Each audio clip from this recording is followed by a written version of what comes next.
How to start a business, a step-by-step guide. Starting a business can be one of the most exciting and rewarding decisions you'll ever make. Whether you're aiming for financial freedom, personal fulfillment, or to solve a problem in the market, the key is to approach your idea with structure and preparation. Step 1. Self-assessment. Are you ready? Before anything, evaluate your motivation and readiness. Why do you want to start a business? Do you have time, discipline, and financial backup to start?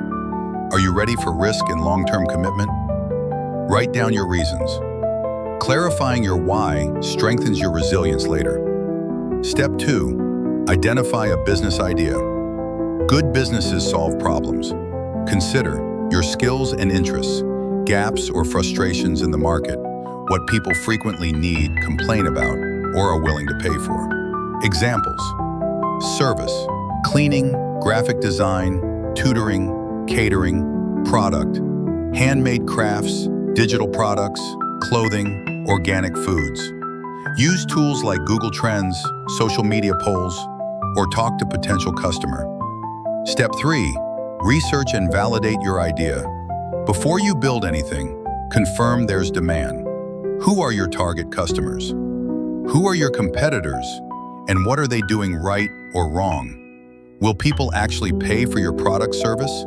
Test your idea with a small audience. Use surveys, free samples, or pre-orders. Step 4. Write a business plan. Your business plan is your blueprint. It should include business description, market analysis, products, services, marketing and sales strategy, operations plan, financial projections, funding needs, if any. You don't need a 50-page document. One-page lean canvas works too. Step 5. Choose a business structure. Legal structure affects your taxes, liability, and paperwork. Sole proprietor. Simple, low cost, full control. Partnership, shared ownership. Limited liability company, LLC, protects personal assets. Corporation, good for large or funded businesses. Research what's best for your country and long-term goals. Register accordingly. Step 6. Register your business and get permits. Pick a unique business name. Register it with the appropriate government body. Obtain necessary licenses, permits, or tax IDs. If you're unsure, visit your local Chamber of Commerce or business registration office. Step 7. Set up finances. Keep your business and personal money completely separate. Open a business bank account. Set up an accounting system, Excel, QuickBooks, Wave. Create a budget and monitor your cash flow.